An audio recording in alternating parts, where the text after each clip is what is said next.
Hello, everybody, and welcome to Cadence. My name's Steve Boyce. I'll be your host for tonight's program. So excited to have you all join us here for our February edition of Cadence. And we couldn't be more thrilled to have you invest part of your valuable time with us here on a Wednesday evening in the middle of winter, although things are warming up, looks like in some parts of the country. So we've got that to look forward to. Now, folks, we've got a great program tonight here. Our focus tonight is on one audience, two experiences, right? Very intriguing title.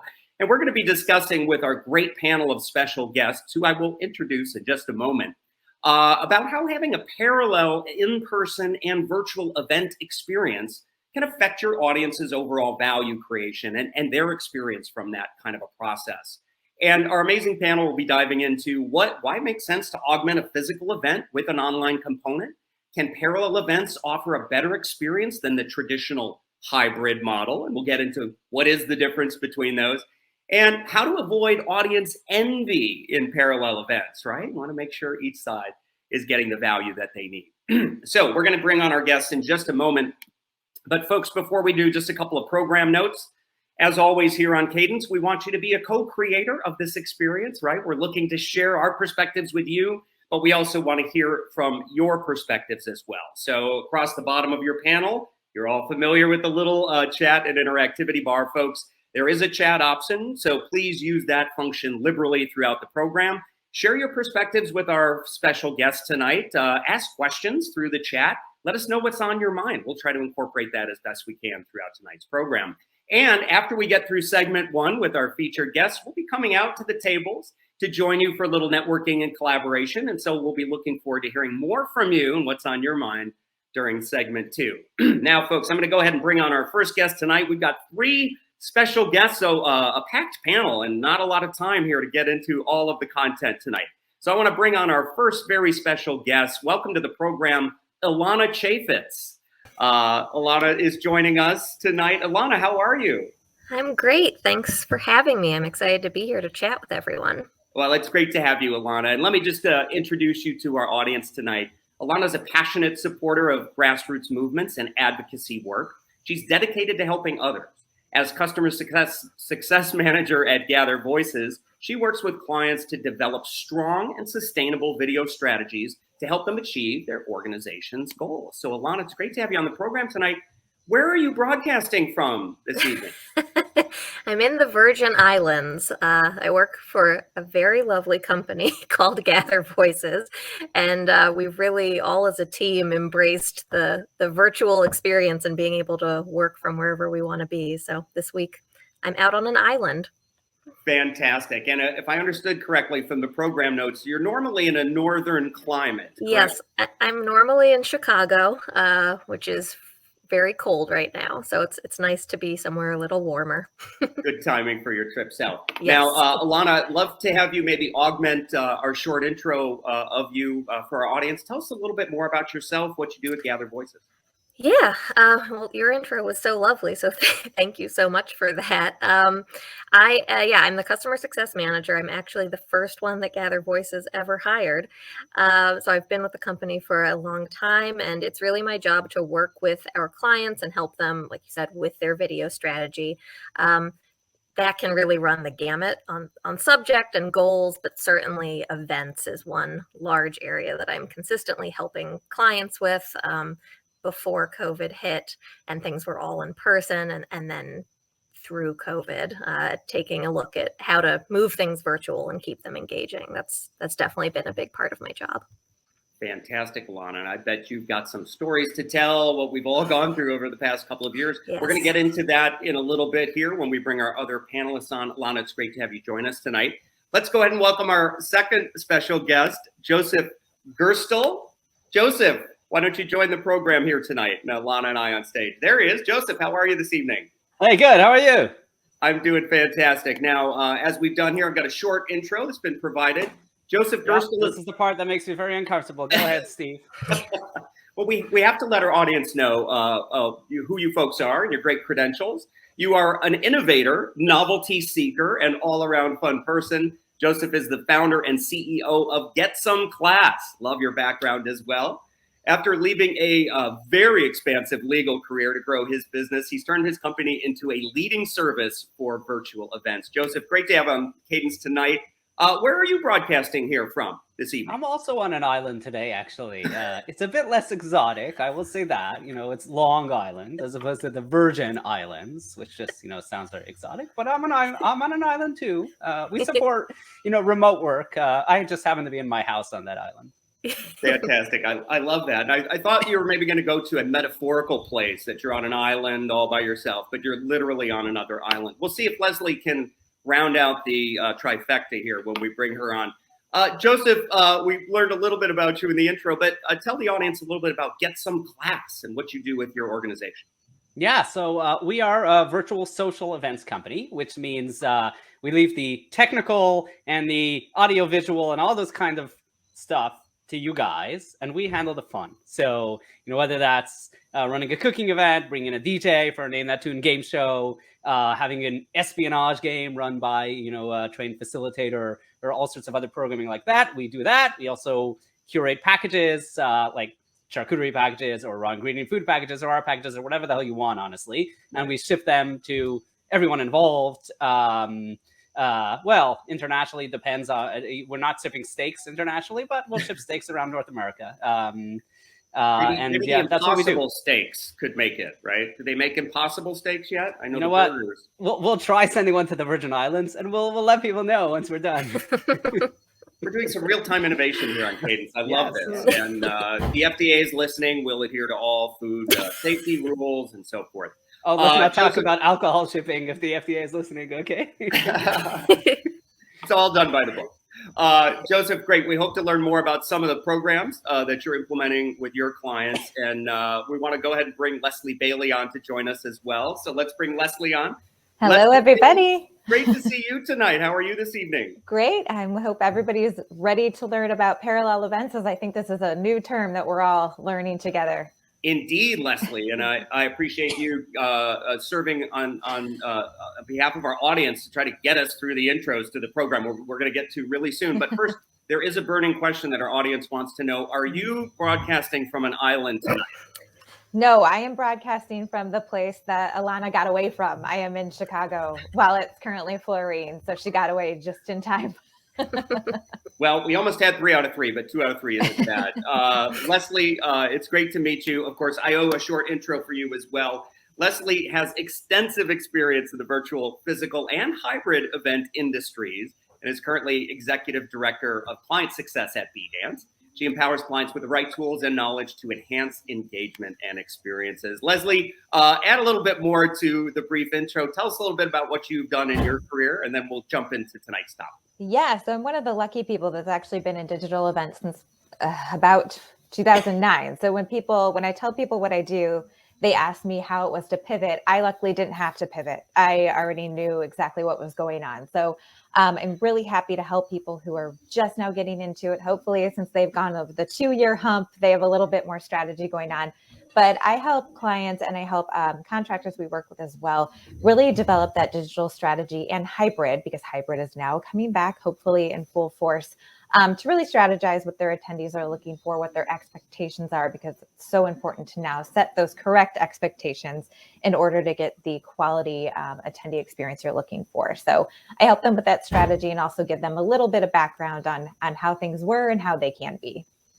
Fantastic. Well, folks, it's so great to have each of you join us here tonight, Alana, Joseph, and Leslie. And I know our audience and community here at Cadence is anxious to hear about your perspectives on our topic tonight.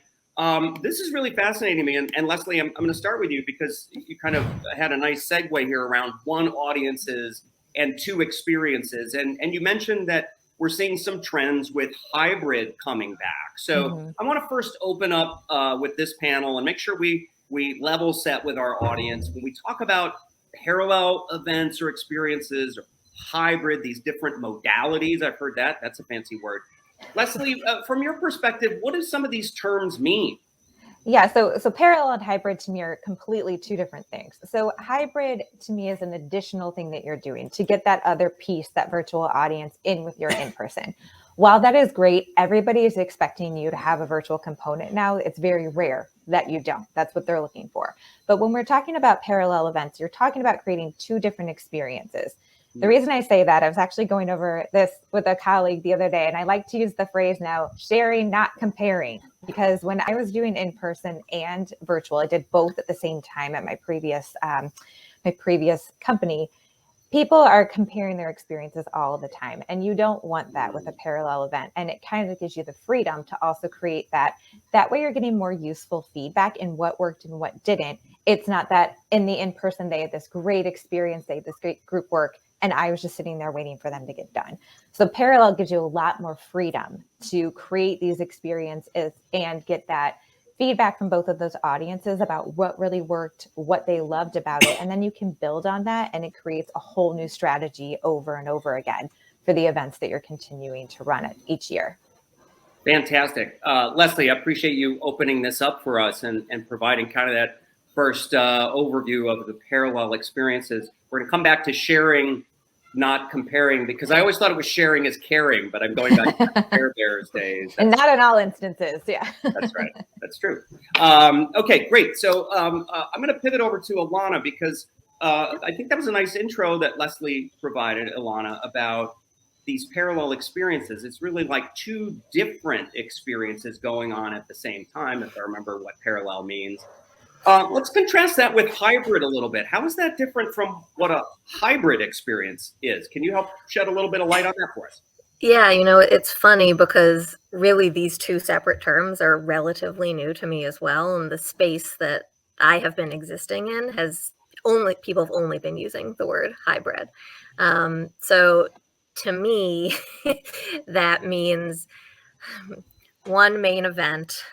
A lot of it is happening in person, but then there are aspects of it that are also happening online at the same time, which would go along with parallel as well. But I would imagine it more integrated with that main event, which I think is where you could run into that issue of comparing or feeling left out. I also think, just from working with my clients and going to other events and just watching people's bandwidth, that I think you can run into a bit of a trap with hybrid at times, where you're leaving the people in the digital space in the dust a bit, which is certainly something you would want to avoid, because you want everyone to feel as equally cared for as possible at your event, whether it's in person or through the computer. Sure. So let me make sure that I interpreted you right, because you said you can run into a trouble with bandwidth when you're producing a hybrid experience. You didn't mean technical bandwidth. You mean kind of like a team's ability to yes, create these two things, because it's a lot of work, right? Did I get that right? Yes, you got that 100% right. There are only so many hours in the day, and I work with a lot of teams that are small teams and have a lot to do, and just figuring out how to prioritize everything can be difficult at times. Sure. Do you think that might be one reason, Alana, why event organizers or experience organizers might favor a hybrid? Because it's sort of one experience, and maybe the audience segment that's digital only gets a piece of it, right? But it's not like you're planning two programs. Yeah, I could definitely see that being the case. And certainly, at my company, we try and help with solve some of those bandwidth issues. But yeah, I think you're on the right path there in your thinking. Great. Appreciate that. And I see Leslie nodding in agreement on some of these points. I want to bring Joseph into this conversation. Joseph, I know you've been listening intently to what your fellow panelists have been sharing on some of these definitional questions, right? Yeah.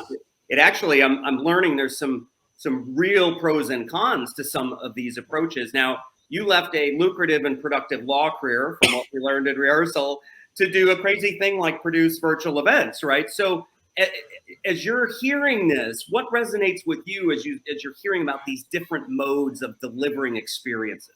Yeah, a bunch of interesting points that both Leslie and Alana bring up. And I want to start with modality, the word you fingered earlier. So we're actually seeing this multimodality challenge that we're bringing up here in events and conferences is really a broader challenge, and it applies equally to hybrid work.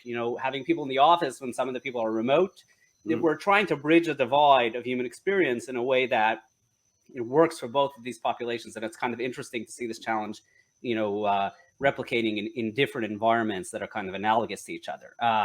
Also, I think that the best way to think about this is as a series of options and understanding the full range of options that are on the table. And as Alana, as you mentioned, you might make your choices based on the resources that you have from amongst those options, and also, based on the size of your respective crowds. How large is your virtual side? How large is your in-person side? And what kind of dividends can you expect from investing in each? So it's not necessarily that there's a wrong approach, but what's right for you versus what's optimal might not necessarily be the same thing depending on those resources. Fascinating, Joseph, and I think you've waded into one of these complex areas where I sense that organizations, particularly those that are event-centric and have faced a lot of disruptive challenges over the past year in their core business and revenue models, I sense that what those organizers may want may not be the same thing that their audiences want. Joseph, do you see misalignment at times in people producing events versus who they're targeting those experiences at? Yeah, I mean, I think that we're still kind of in the early stages of figuring out how to design virtual in a way that keeps the same engagement, or let's just say optimizes engagement for virtual. And very often you're seeing people transfer media that work in person, where, for example, you have a speech, right? Your audience is all in the room. It's kind of uncomfortable for them to pick up and walk out. So your threshold of engagement, what you have to provide there, is far lower than when I have 100 browser windows open, as we discussed pre-show, and I could kind of just jump to the next browser window and move on very, very, very quickly. So how you design for that kind of audience needs to be very intentional and needs to be very, very different. And that actually, in a certain sense, compounds this particular challenge, because no longer can you just stream them in. You actually have to design in a way that's going to work for them and keep them as engaged as they can be. Joseph, I think that's a huge point. Leslie, I'd like to throw this over to you. Designing with intent, right? It's such a powerful concept. How do you think about that? Are organizations ready to be designing parallel experiences? Because Alana shared with us, this is really hard to do even one, right? So, how does that factor into the decisions organizations are making, not just about the budget that they have available, but can they even pull that off? And how do you think about that from an experience design perspective? Yeah, so it's tough, but you know what? If you think about it, some people have been doing it for a while, maybe not as much as they think they have, but subconsciously you are designing more sessions with a virtual audience in mind, because the interactivity that you're looking for, the engagement that you're looking for, your speaker is involved in that. So once you tell them that there's a virtual, they're getting more collaboration with you and more involvement in how they're creating this experience, because they want that good feedback too, right? They don't want to hear that their session didn't translate well. That's the biggest problem I had, was getting an activity to translate into a virtual audience as well. So if you think about it, you've already been doing it probably with not as much precedent on it as you are now.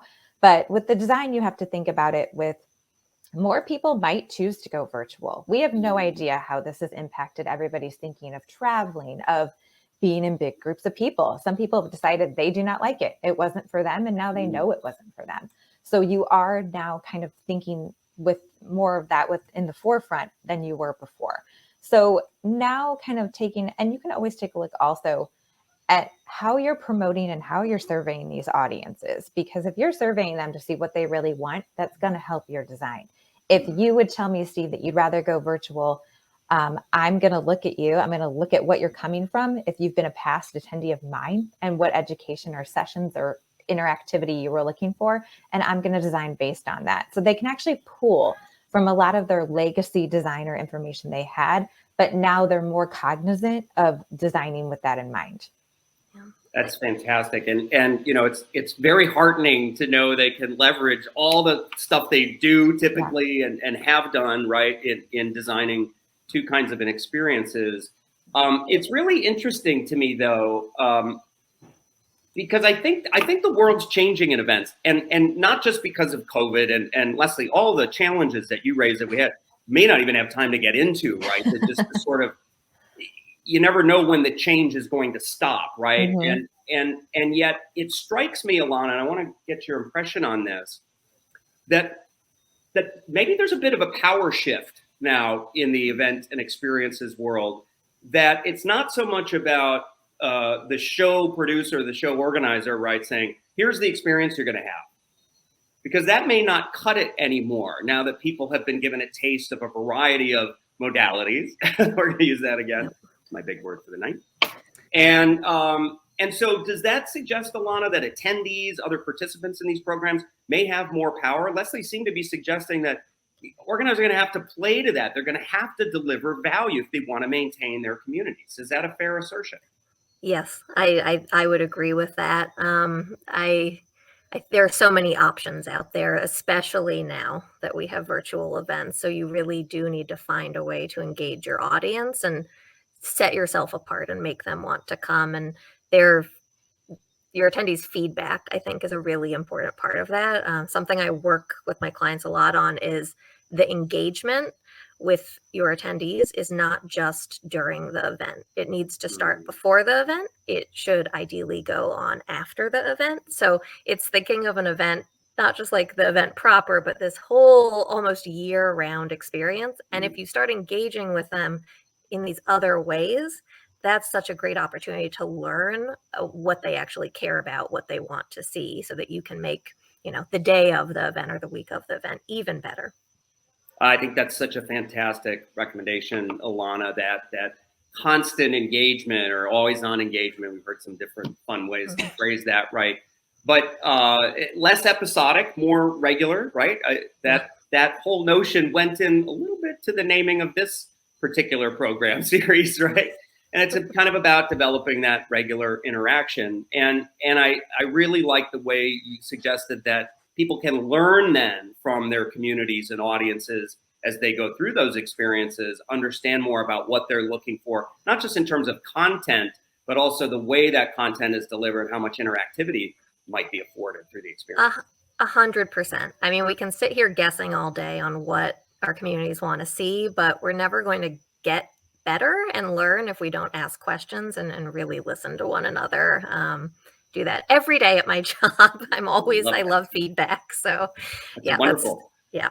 And that's what we're about here at Cadence. And I know our audience is enjoying this conversation and hearing all the amazing perspectives from the three of you. I'm going to throw one final question to Joseph before we go to our second segment. And audience, I'll prepare you for your role in segment 2 in just a moment. But Joseph, I'm gonna try to be just a little provocative here. We like to do that on occasion at Cadence. We don't offend anybody, but we do like to sort of get into some edgy issues. So I had a client the other day essentially tell me, who cares about the virtual audience? We want to go back in person. I want to be in person. I don't want to have a virtual event if I don't have to. Now that client shall remain nameless, but that was kind of a striking attitude. What do you think of that? Is that gonna be enough in the world that we exist in today? Yeah, I think it's bad for business, so he should change his mind, just quite frankly. No, you provocative. You're kind of giving me a little lowball, easy pitch there, right? So we're in a global world. There are 7 billion, and that rate, just seems to be going up. So 8 or 9 billion soon, and you can fit how many people in a hotel? 1,000.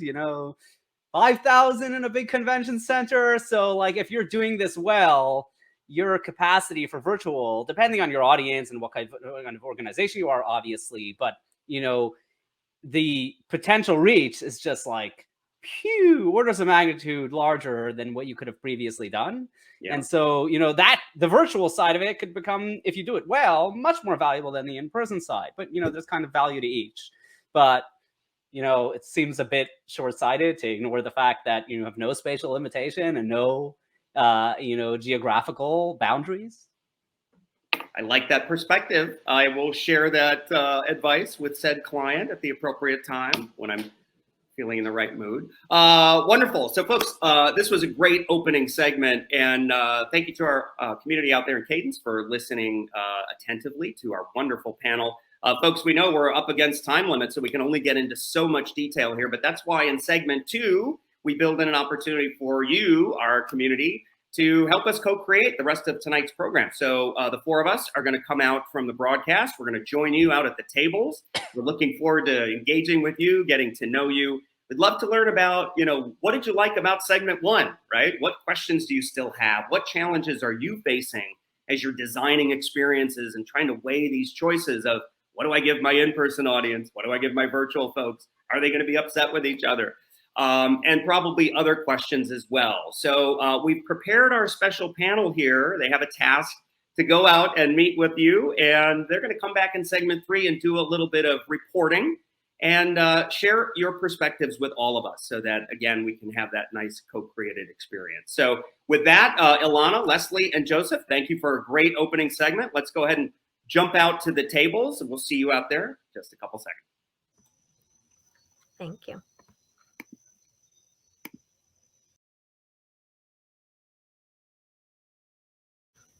Okay, Cadence community, welcome back to the broadcast. I'm Steve Boyce. Great to be back for segment 3.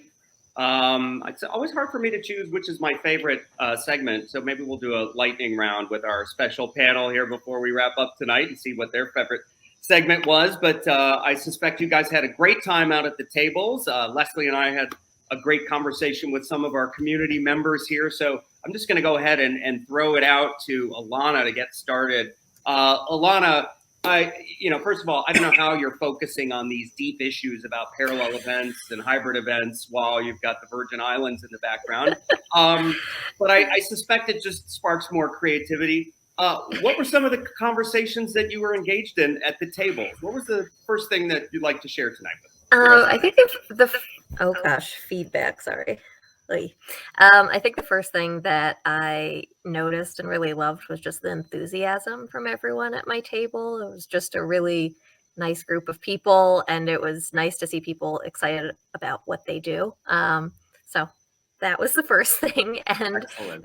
then I loved just how everyone really seemed to be focused on opportunity in those digital spaces. So we certainly were talking about the opportunity that virtual events opens for who participates and keeping people engaged, and that the people who do show up are even more so engaged. And we talked about, what else did we talk about? Now I'm running a blank. I'm sure more ideas will come up as we. No, that's great. Believe me, it's always hard, when you're in a conversation. Steve gave me a homework assignment to remember all of this. Like, how dare he? So, but I want to pick up on the engagement thread, Alana. And we're seeing, Leslie, aren't we, various degrees of engagement from our virtual audiences. Some folks very comfortable with engaging, they're active. Other folks not as much. That's maybe humanity, right? In general, right? You get various groups of people. What are we seeing as trends, though, in engagement, Leslie? And back to some of the design talk we had in segment 1, and what were you hearing at the tables that relates to the importance of engagement and making these programs really valuable? Yeah, so what I was hearing at my table, or our table, is making that virtual audience feel like they're the first one that you were designing for or that you were promoting for. And that's really important because I hate to use this term, but I'm going to. A lot of the time, virtual audiences feel like they are an afterthought. They are just something that's an additional piece. They get to basically see everything that might or may not be streamed. So with engagement, how we were talking about, some people are looking for it a lot more than others, which is completely fine. But you need to keep in mind that you should probably design with more of the people who want it in mind. So I'm seeing some sessions where they are willing to bring in audience members on camera and on audio so they can ask their questions. Some people would probably completely balk at that and not have any interest in that whatsoever. But then some people are, because it's a lot easier if you think about it. When you're asking a question, if I ask you in a chat, it can be completely misinterpreted and you may not answer anything that I asked with the answer. But if I can voice it to you and I can elaborate, that's going to make the conversation and engagement very much increase, because then other people are going to think that was their point too, or that was a great question, I'm going to add on to it. And it's a lot faster and easier to do it through voice than text sometimes. Some of you may disagree with me. Some of you may be Tony texters and a lot faster at texting than verbalizing a question or a comment. But you really are seeing more people who do want to voice it. Whether or not they're on camera, that's going to be their choice. But if they can voice it and really elaborate to get their point across, that's going to increase your engagement. So it's something to look at with design. That does also come with some tech challenges as well. But it is something to think about with increasing that engagement. Yeah, there was a gentleman at my table who was talking about how now with all these new modalities, we have different ways of working with different types of learners, with micro learning, user-generated content. And I think that plays well into not only different types of learners, but different types of engagers. Which I love. Great points, both of you. And Leslie, it's been interesting to watch, hasn't it, when at the front end of the pandemic, you could barely get people to turn their Zoom cameras on, right? And now people are like, hey, I want to ask my question on camera. That's a pretty, that we've come a long way, right? And maybe not everyone's there yet, but that's pretty amazing. I'm still seeing, Steve, I did an event and it was for a law firm, and law firms, for some reason, have these kind of very hierarchical, stiff cultures. And, there were very close to 100 people on there. Yeah, very serious people, too serious, a little bit. And, 85 out of 100 were totally off camera, including when we brought on this unbelievable freestyle rapper to do this interactive, segment. And I was just blown away. That's incredible. And I think, and so I think it's, each of you are commenting, and we're seeing, I don't know if it's a bifurcation of audiences, but I think we're seeing much more diversity in terms of the comfort level of people online, how they're willing to engage. Alana, the different learning styles is such a critical point, right? Some people, my mom always tells me, I can't remember anything I hear, but if you write it down, I'll never forget it, right? So we have fun with mom with that. But nevertheless, but these are really important points. And I think, one of the things that came up at our table was this idea of rising expectations. And Joseph, I want to start with you on this, but love to just panel go after Joseph gets started. Are virtual participants, digital experience participants, do they have rising expectations now, right? So, hey, Leslie, I think you made the point, we're all now going to work on Zoom every day. So a virtual event, a digital experience now better be good, right? Because it's maybe not as special as it was pre-pandemic. Joseph, are you seeing those rising expectations, and does that place harder, challenges on the producers of these things? Yeah, it's a very interesting point, because I think, a lot of what we initially built is kind of novelty experiences, and on the fun side, and there are a lot of those. But when you do a novelty experience once, you can't really do it again next week. You can't do it again. Maybe even next year, it's not as novel anymore. Right. And so, everyone's done, for example, as a fun segment of cocktail making, right? Do you want to do another cocktail making? Maybe you've done 10 already. It kind of loses its novelty. And so it's definitely a problem. And I think the answer to it is actually, you can use novelty as appropriate, but you really want to focus on the things that provide value. So those are learning experiences, those are networking experiences, and those are things that people want, and they want to get those. And then you want to kind of think how you layer in fun into that. One of the things we're thinking about, for example, is how to turn from an event to kind of more of, let's say, a masterclass for a team, where it's, instead of having a live chess tournament, they have a class that goes for a 10 segment with a grandmaster. So there's kind of a fun leisure objective to it, as opposed to kind of just, a one-off novelty experience. And similar in the event segment, you want to think about how you get people to hit their learning objective or their relationship objective or exposure if they're a sponsor, by weaving the fun into those so that it makes it more enjoyable to do that, but they're here for something that they want to get that has value rather than for the novelty. I love that. It's almost like virtual's growing up a little bit, right? Is kind of what I'm hearing. Alana, I didn't mean to cut you off before you started if you had a point. jump in. Oh, I just think that's what Joseph is saying is right on point. I totally agree. And I guess to piggyback off of that, I run into that issue with clients as well. Again, there's so much out there online and people get fatigued. But one thing that doesn't get old, I would say, are people's authentic stories. And that's why I think user-generated content is so important to your events as well. There's only one you and your experience, right? So really getting those stories is just a really important part to that networking, that event, but definitely tied in with what Joseph is saying as well, as giving people what they want what they're walking away with, what they're learning. Sure. And by the way, folks, quick shameless plug for Gather Voices, where Alana does her craft. They've got some fantastic technology and capabilities for capturing perspectives and voices. It's really great branding. So folks should check that out.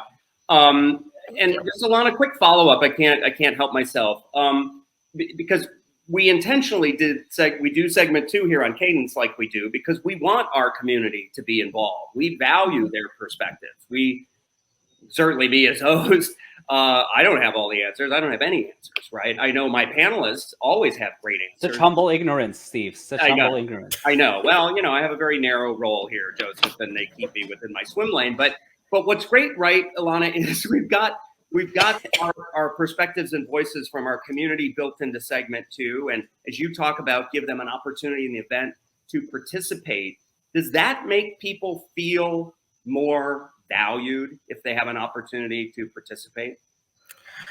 I would say 100%. I mean, I didn't ask the table I was at tonight, that question, but just from talking, yeah, I was not, but certainly just talking to my clients day in, day out, my own experiences, I think people are definitely going to feel more important and appreciated when you're going to them and you're asking them to participate and you're asking them questions.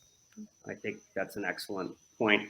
Leslie, we heard a little bit of that at our table, right? Mm-hmm. I think it was Sinaida said, just don't make me feel like I don't matter, right? Yes. I think it was how she phrased it. Sorry, mm-hmm. Sinaida, for calling you out, but it was a brilliant point. It was so... It's so true, yes. It's one of these points of clarity where it's like, oh my gosh, she nailed it. Mm-hmm.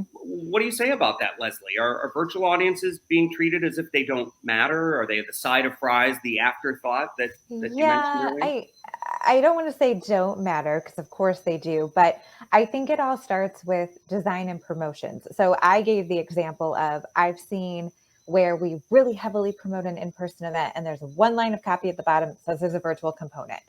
No other information about it. And that's what makes it look like it's just there. It's just something you can access. We're not really going to put a whole lot of effort into it, but it's there for you to go to. So I think it very much starts with designing and promoting it in a way that makes them think you were thinking of them first, or they were on equal footing as you're in person.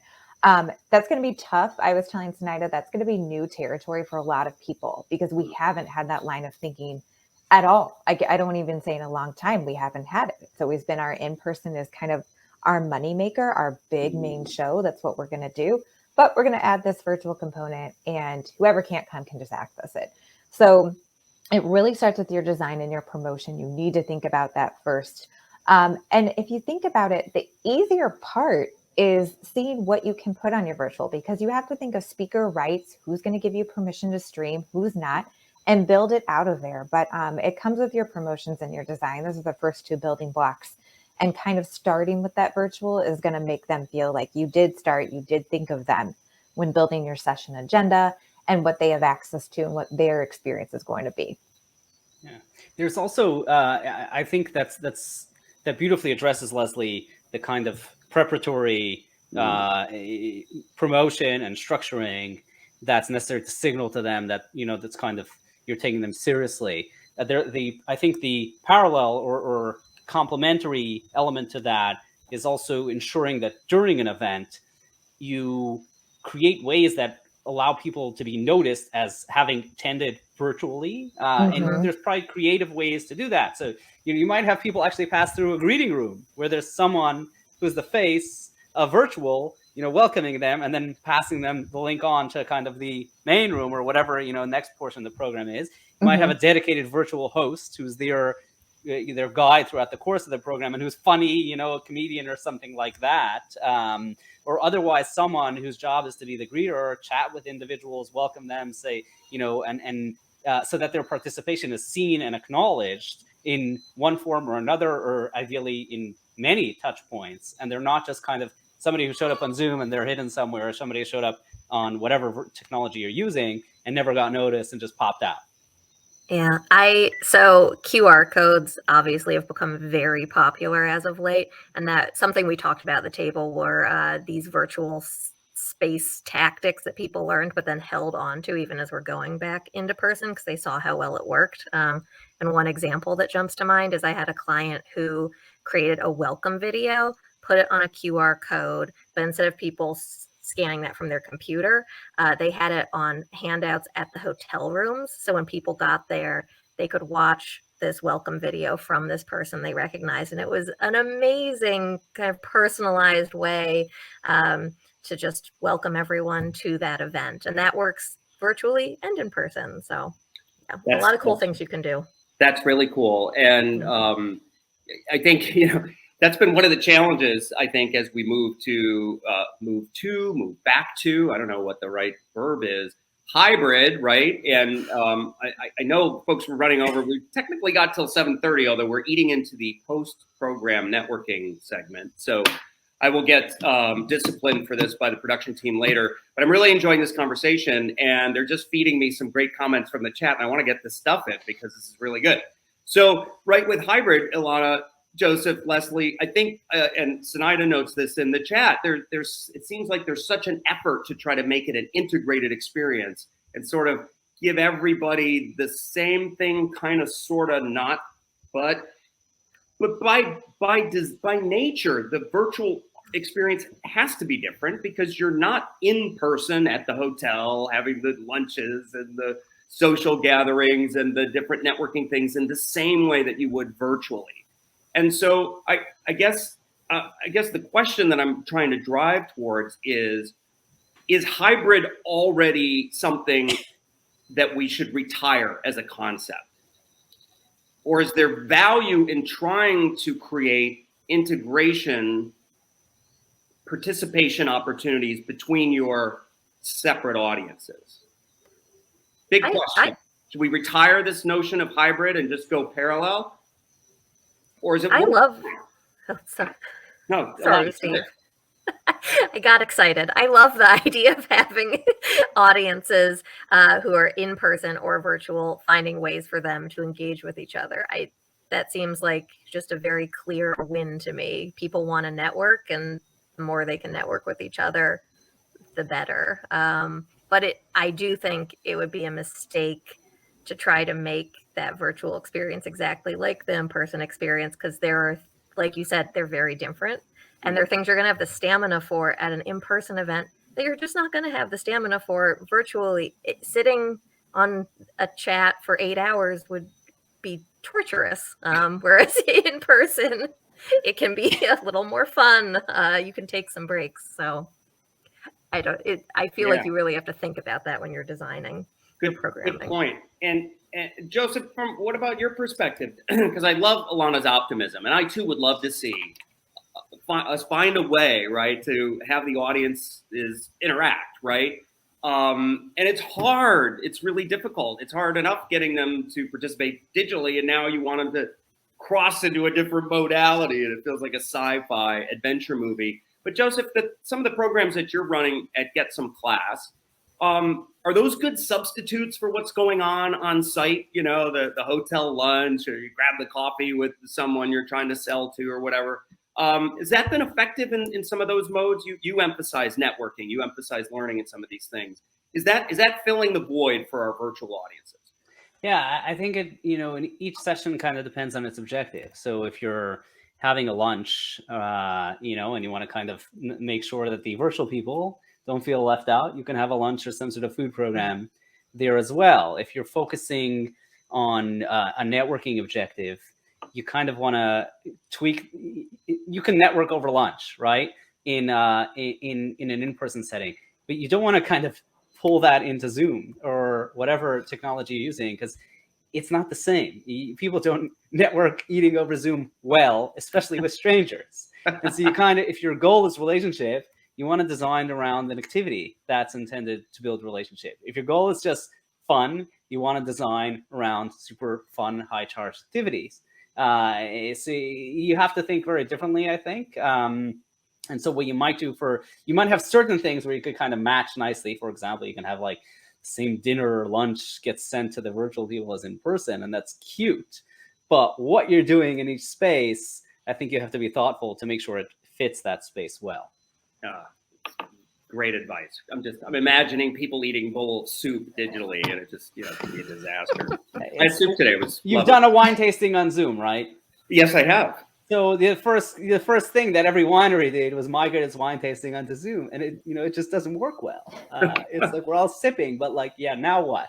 I always wind up, when you do the twirl, it just jumps out of the glass because I'm looking at myself on camera. I'm not watching the glass. It's really difficult. It's like, doing this kind of thing. Leslie, I'm going to come to you with the hybrid. Should we retire the hybrid model challenge? Should we stop trying to integrate and get these people in person and digitally doing stuff together? Maybe we're just not ready for it. Maybe we don't retire it, but where does it go? The proverbial parking lot, right? I wouldn't say retire, because I think half of the audience has had a heart attack that something else is going to be retired and they have to shift. So let's use the word shift. No one's ever going to fully retire hybrid. That's never going to happen. You are always going to have people who are just going to do one program. That's it. That's how they're going to do it, which in some cases is understandable. If you don't have the team or the resources to create multiple avenues of content, that's probably it's not going to happen for you. But if we kind of give the advice to shift into designing, writing content for virtual, that's going to allow them to have these parallel events. But I wouldn't say retire, because that's probably never going to happen for some people, but shift or kind of opening up that mindset will happen for a lot of people, especially once they start hearing from their audiences as well. Wonderful. And Leslie, thank you for not saying the word pivot. I think we've all pivoted. That word's old. It's been very rough on my knees. I'm too old to pivot. I gave it up years ago. This has been a really compelling conversation, folks. I can't thank our panel enough for your great perspectives, for taking on a little bit of controversy and responding to some provocative questions. And appreciate our audience and community here at Cadence and sharing your thoughts with us in segment 2 and in chat and with each other out at the tables. We want to keep this conversation going. I think, as Leslie said, we're not ready to retire any strategies yet. We're still going to work on it. All of the engagement folks that are here, they're producing such amazing, compelling, and experiential programs. You guys are going to crack this challenge and figure out, how do we integrate our audiences and how do we know when to do it versus keeping them separate. And I think, like all things, there's a spectrum and probably a place for these different modalities, depending on your program. Alana, you made that point, and I think the others did as well. So folks in our audience here tonight, I want to thank you so much for sharing and investing your valuable time with us here at Cadence. We appreciate your community with us here each month, the end of the month. Of course, I want to thank our very special guests, Alana Chaffetz, Joseph Gerstel, and Leslie Bailey. You guys have been tremendous, really great conversation. And I have to tell you, I always encourage our guests to sort of talk to each other and put the host to the side. And you were one of our first panels that really took me up on that. So kudos to that. I know our audience appreciates less of my voice on air. So with that, folks, we're going to come out of the broadcast. We're going to go back to the tables.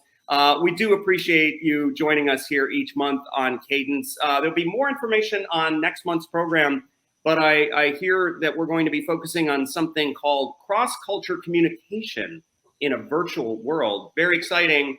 Should be toward the end of March. Watch your email, other communication, social media channels for further details. With that, I'd like to thank my special emphasis on the resolution of the Ukraine-Russian conflict in the cross-cultural, right? Well, I don't know if we can tackle those level of issues, Joseph. Provocative. Well, that would be provocative. Indeed, it would. And so, folks, stay tuned for more information on next month's episode. Maybe we'll see what's happening in Central Europe. And as always, we appreciate the unique perspectives of our team and our panelists. I want to thank the folks at Ace Virtual Events for producing our program tonight, and the folks at B-Dance as well for their contributions. And with that, folks, we'll close tonight's program. I'm Steve Boyce. It's been great being here. We'll see you next month. Thanks so much. Thanks, Steve. Bye-bye. Thank you.